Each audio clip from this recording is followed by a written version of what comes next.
ڈالتے ہیں، حالانکہ وہ مسنون ہے، اس مومن کا حق ہے، لیکن کبھی ہمارے وجود پر بھی تو مٹی ہوگی۔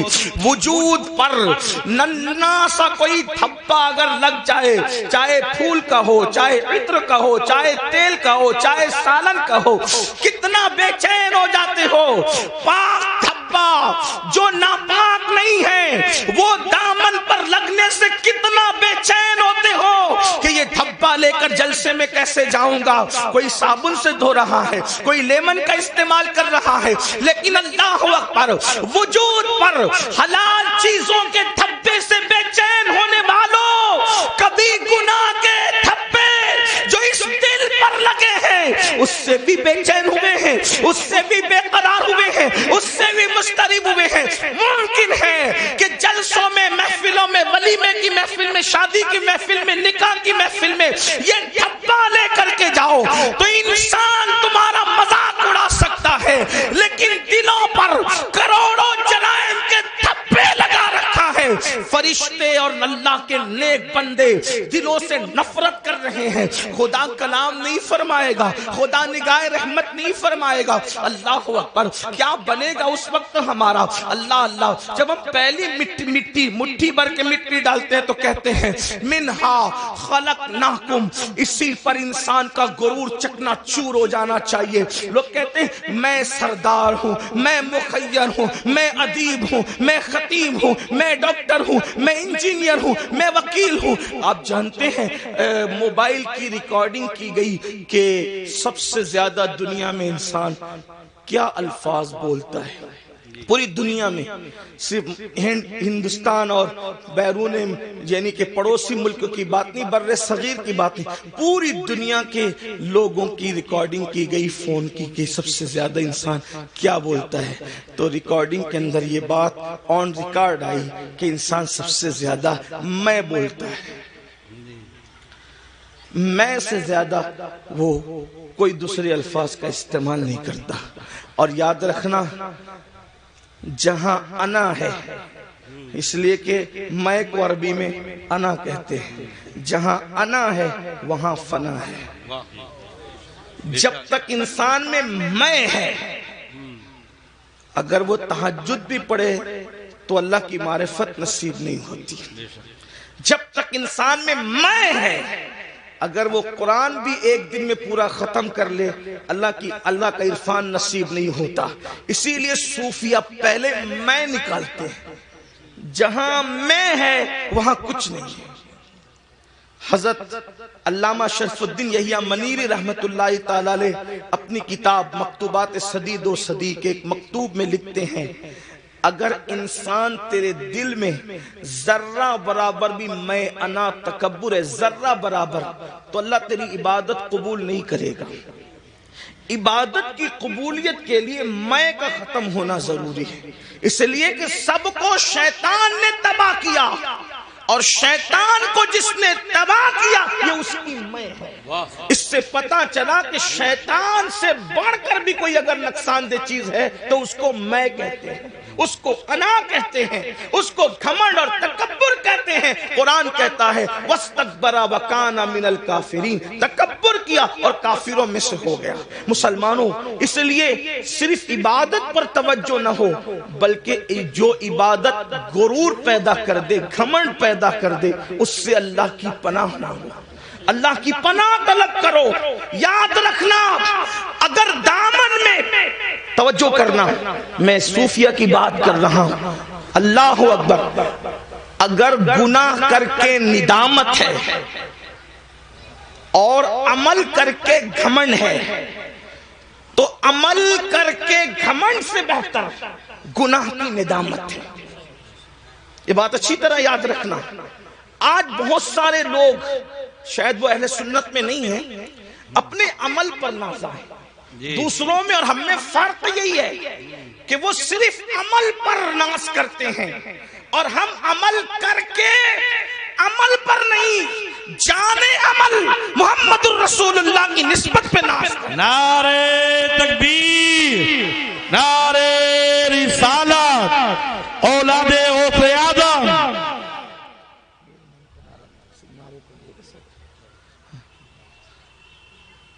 تو علامہ شرف الدین یحییٰ منیری فرماتے ہیں کہ جب تک ذرہ برابر تکبر بھی دل میں موجود ہے عبادت قبول نہیں ہوگی. اور اب وہ تکبر کی ڈیفینیشن کہ تکبر ہے یا نہیں اس کی پہچان بیان کرتے ہیں. آپ بھی ڈوبیں اپنے اندر، میں بھی ڈوبوں اپنے اندر، اس لیے کہ خطاب میری اکثر عادت ہے پہلی بات تو خطاب نہیں کرتا اور گفتگو کرتا ہوں. تو ہمارے بزرگوں نے ہمیں بتایا کہ لوگوں کو مخاطب کرنے سے پہلے اپنے آپ کو مخاطب کرو، اس لیے کہ آپ سے زیادہ ضرورت اصلاح کی ہمیں ہے، مجھے ہے. اللہ اکبر. تو علامہ منیری فرماتے ہیں کہ کیا کہتے ہیں کہ تکبر ذرہ برابر ہے، تیری عبادت تجھے فائدہ نہ دے گی، تیری عبادت قبول نہ ہوگی. اب تکبر اور گھمنڈ کی جو ہے وہ نشانی بیان فرماتے ہیں کہ ایک انسان پوری دنیا کے انسانوں سے اپنے آپ کو حقیر سمجھ رہا ہے کہ میں سب سے حقیر ہوں، سب سے ذلیل ہوں. واقعی کہہ نہیں رہا ہے، سمجھ رہا ہے،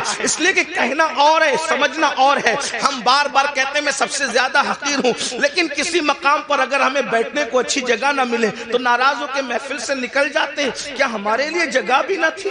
اللہ اکبر. تو انسان کہتا بہت کچھ ہے لیکن سمجھتا کم ہے. اللہ اکبر. تو علامہ منیری رحمت اللہ تعالی علیہ فرماتے ہیں سارے انسانوں سے انسان اپنے آپ کو حقیر سمجھتا ہے، لیکن صرف ایک انسان سے اپنے آپ کو بہتر سمجھتا ہے. سب سے حقیر سمجھ کر ایک سے اپنے آپ کو بہتر سمجھا، مطلب ابھی بھی اس کے اندر گھمنڈ اور تکبر باقی ہے. اور جس میں تکبر باقی ہے اللہ اس کے عمل کو اس کے منہ پہ مارے گا، اللہ اس کے عمل کو قبول نہیں فرمائے گا. اپنے من میں ڈوب کر باجا سراغ زندگی، تو اگر میرا نہیں بنتا نہ بن، اپنا تو بن. تو پہلی مٹھی بھر کر جب ہم کسی قبر پر مٹی ڈالتے ہیں تو کہتے ہیں منہا خلقناکم. اس کا مطلب کیا ہے؟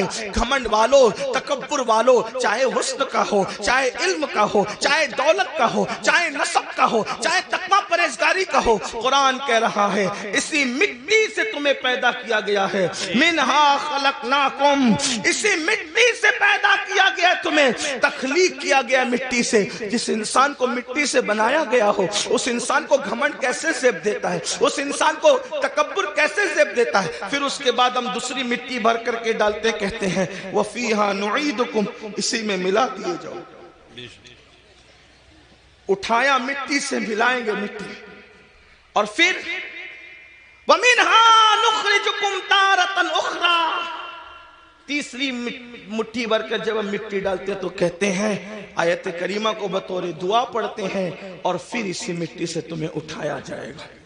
اب آج میری گفتگو کا جو عنوان ہے ہم کیسے اٹھیں گے، یہ اس پر آپ کی توجہ.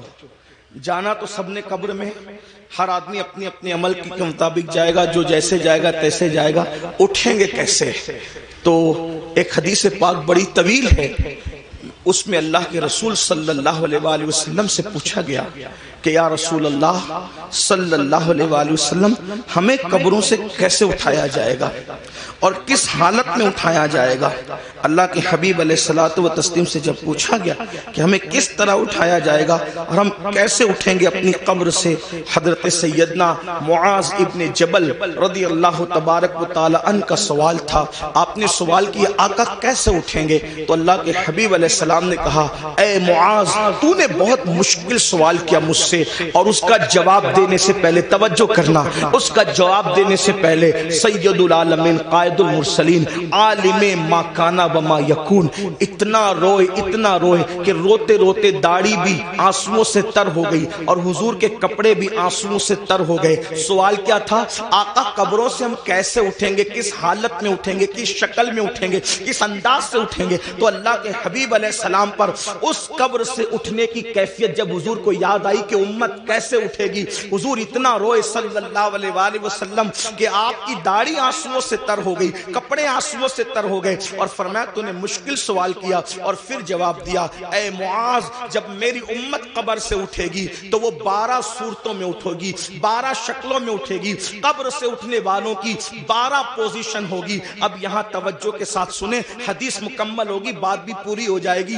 اب ان 12 میں ہم کس کے اندر ہے ذرا اس پر توجہ کرنا. میں نہیں کہوں گا کہ آپ کس میں ہیں، میں کس میں ہوں، یہ کس میں ہے، وہ کس میں ہے، نہیں، بہت ہو چکا میرے بھائیوں۔ میں کہتا ہوں تو سدھر، تم کہتے ہو تو سدھر، یہ تو اور تو کے اندر معاملہ خراب ہے۔ ہمیں یہ سوچنا ہے کہ میں نے سنورنا ہے، میری قبر کے اندر میں نے اکیلے جانا ہے، اپنی قبر سے میں نے اٹھنا ہے۔ میرے بھائیوں یہاں ساری چیٹنگیں چل جائے گی، ریاکاریاں چل جائے گی، مکاریاں چل جائے گی، سب چل جائے گا، لیکن وہاں کچھ نہیں چلے گا، سب معاملہ وہاں پیور ہے۔ اللہ اکبر۔ اب میرے اور تمہارے نبی، غیب دا نبی صلی اللہ علیہ وآلہ وسلم قیامت کا منظر پیش کر رہے ہیں۔ قبروں سے اٹھنا تو ہے نا بھائیوں، قبروں میں جانے پر بھی یقین ہے، قبر سے اٹھنے پر بھی یقین ہے۔ اب میرے اور تمہارے سچے نبی سید العالمین غیب دا نبی صلی اللہ علیہ وآلہ وسلم فرماتے ہیں 12 قسم کے لوگ ہوں گے قبر سے اٹھنے والے، یعنی 12 پوزیشن میں لوگ اٹھیں گے، 12 انداز میں لوگ اٹھیں گے۔ اب میرے آقا علیہ السلام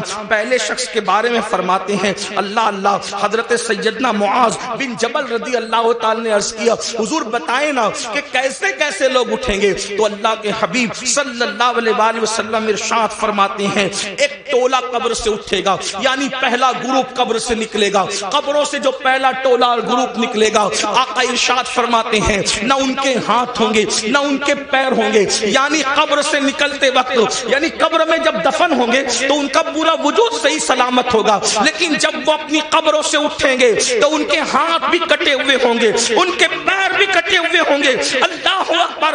اس حالت میں وہ دنیا سے جب گئے تھے تو اچھے بھلے، لیکن قبر سے نکلیں گے تو ہاتھ نہیں پیر نہیں، ہاتھ اور پیر دونوں کٹے ہوئے، اور اس وقت غیب سے ندا آئے گی اے لوگوں یہ ٹولہ جو قبر سے ہاتھ اور پیر کٹا ہوا نکلا ہے، جانتے ہو کس جرم کی وجہ سے ان کے ہاتھ اور پیر کاٹ دیے گئے؟ اللہ اکبر۔ تو لوگ پوچھیں گے کس وجہ سے؟ تو کہاں جائے گا یہ دنیا میں اپنے پڑوسیوں کو تکلیف پہنچاتے تھے، یہ دنیا میں اپنے پڑوسیوں کے ساتھ اچھا سلوک نہیں کرتے تھے، اس لیے آج یہ اپنی قبروں سے اٹھے ہیں تو ان کے ہاتھ بھی کٹے ہیں، ان کے پیر بھی کٹے ہیں۔ آپ سے پوچھنا چاہتا ہوں آج تھوڑی سی طاقت مل جائے، تھوڑی سی قوت مل جائے، پڑوسیوں کے ساتھ ہمارا سلوک کیا ہے؟ اللہ اکبر۔ بڑی معذرت کے ساتھ مسلمانوں، ہر پڑوسی دوسرے پڑوسی کو، ہر طاقتور کمزور کو دبا رہا ہے، بلکہ العیاذ باللہ اب تو حالات یہاں تک ہو گئے صرف پڑوسیوں کو ستایا نہیں جا رہا ہے، پڑوسیوں کی بیٹیوں پر بھی غلط نظر ڈالی جائے،